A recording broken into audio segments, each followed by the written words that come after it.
Assalamualaikum warahmatullahi wabarakatuh. Selamat pagi anak-anak atau siang.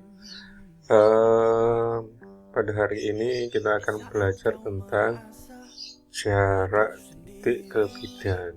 Kemarin kita sudah belajar jarak titik terhadap titik, kemudian jarak titik terhadap garis. Nah, sub yang ketiga ini tetap membicarakan titik, tapi untuk jarak titik ke suatu bidang. Nah,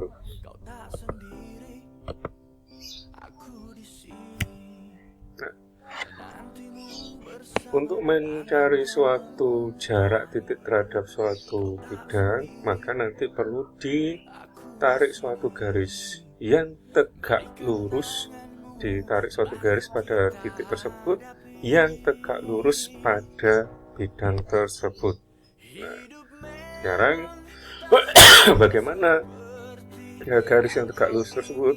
Garis tegak lurus sebuah bidang jika garis tersebut tegak lurus dua buah garis berpotongan yang terdapat pada bidang. Perhatikan ilustrasinya. Kalau ada suatu garis yang berada pada suatu bidang V, kemudian ada titik di sini, kemudian ditarik garis G, maka dia akan tegak lurus terhadap garis B dan garis A. Maka kalau di sini ada titik, misalkan titik K nantinya, kalau ditarik suatu garis pada suatu bidang, maka dia akan menyebabkan tegak lurus. Nah, maka warna kuning inilah merupakan jarak antara titik dengan suatu bidang. Lanjut. Jarak titik ke bidang, kita lakukan suatu peragaan. Ini menunjukkan jarak titik A ke bidang B adalah panjang ruas garis. Panjang ruas garis tadi sudah saya terangkan. Panjang ruas garis pada suatu bidang akan apabila nantinya yang menghubungkan garis tersebut tegak lurus terhadap suatu bidang, tegak lurus terhadap suatu bidang B. Nah, ini mudah kalau dilihat karena apa? Kondisinya bidangnya mendatar, kemudian posisi titik A-nya berada di atasnya, sehingga kelihatan memang jelas bahwa ini garisnya tegak lurus terhadap suatu bidang. Nanti mungkin akan kalian temui bidangnya itu miring, titiknya berada di sini. Nah, kamu harus menentukan tegak lurusnya terhadap bidangnya, kemudian bisa dicari nanti jaraknya terhadap bidang tersebut. Oke, langsung untuk memudahkan kita langsung ke contoh soal. Contoh 1. Nah, diketahui kubus ABCDEFGH. Nah, di dimensi 3 ini anak-anak jangan bermalas-malasan untuk tidak menggambar ya.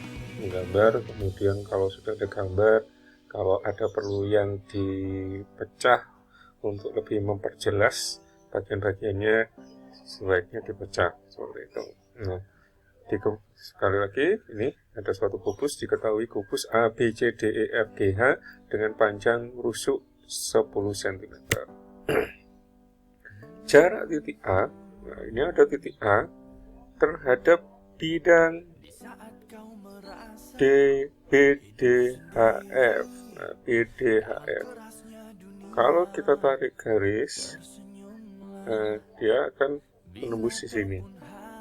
Apakah A kalau ditarik garis ini nanti akan siku-siku di sini? Nah, kalau siku-siku, maka inilah jarak titik A terhadap bidang ini. Nah, kita lanjutkan pembahasan. Jarak titik A ke bidang BDF diwakili oleh panjang AP. AP tegak lurus pada BD. Tegak lurus pada BD. Kenapa? Ada yang tahu alasannya? Kalau kita perhatikan bahwa ini adalah persegi dan ini merupakan diagonal sisi suatu persegi. Nah, di sini pasti 10 dan panjang rusuknya juga 10. Maka kalau kita perhatikan ini merupakan segitiga apa? ABD. Bisa dikatakan kalau dua sisinya sama, yang di sini BD berarti bisa diketahui pakai rumus yang kemarin, yaitu kalau diketahui rusuknya untuk mencari diagonal sisi adalah A akar 2. A adalah rusuknya 10, berarti diagonal sisinya 10 akar 2, berarti ke sini juga 10 akar 2. Nah, berarti kan ini 10, ini 10.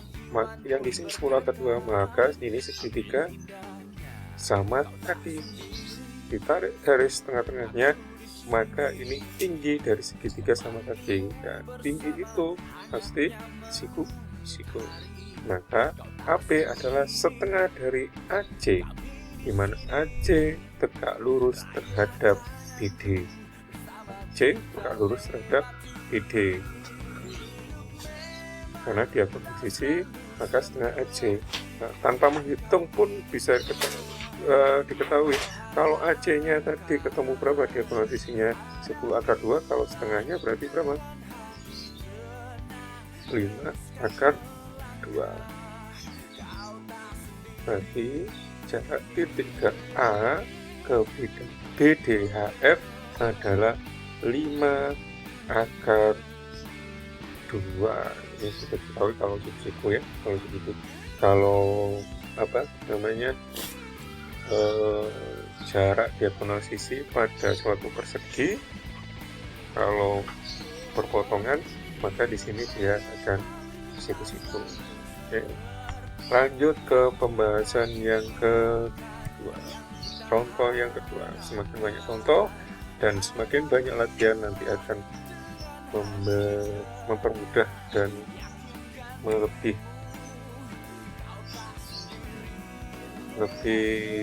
meningkatkan kemampuan kalian pada dimensi 3. Contoh yang kedua, diketahui limas.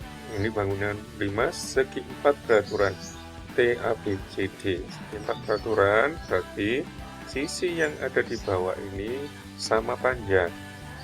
Ya. Kemudian tentu saja luasan dari apa ini ya, sampingnya ya, ujungnya samping itu pasti sama. Panjang AB adalah 8 dan TA adalah 12 cm. Ini 8. Di sini 8, di sini 8, di sini 8. Pasti di sini 12, yang panjang sisi di sini juga 12, TC 12, TB juga 12. Karena segi 4 beraturan, 5 segi 4 beraturan.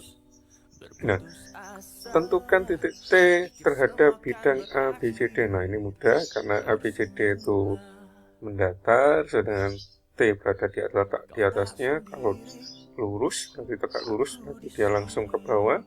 Nah, tapi permasalahannya ini kan seperti kita mencari tinggi limas.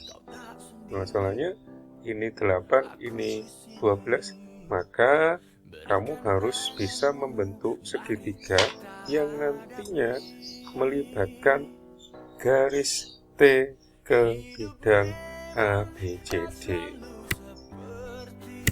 Pembahasan jarak T ke ABCD,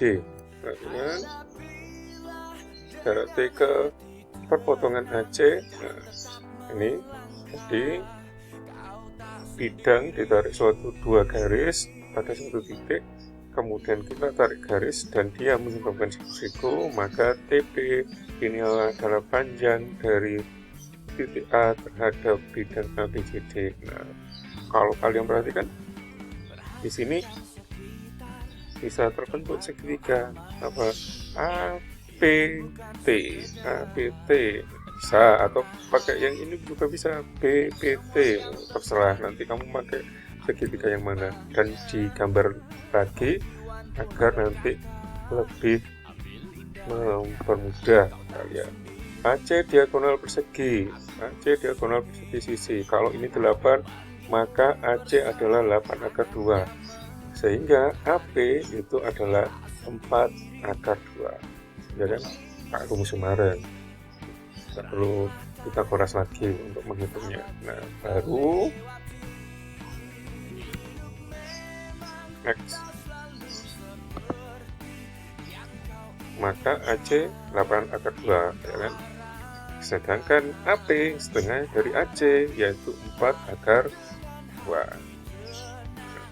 Kemudian kalau kalian perhatikan, AP adalah setengah AC 4 akar 2 tadi ya.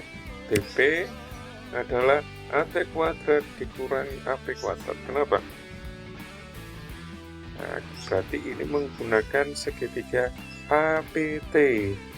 Perhatikan, APT siku-sikunya di sini. Maka ini sisi miring. Berarti kita mencari sisi tegak. Sisi tegak adalah sisi miring dikuadratkan dikurangi sisi datar dikuadratkan, kemudian di akar, berarti AT kuadrat 12 cm dikurangi AP kuadrat. AP kuadrat adalah setengah diagonal sisi, yaitu 4 akar 2. Kalau kita tuliskan,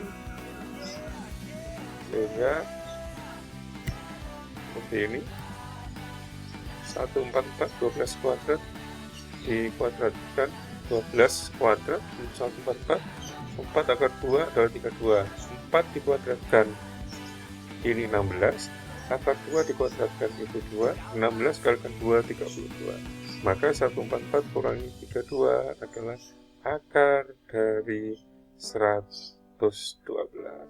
Berarti TP ini akar dari 112 atau 4 akar 7.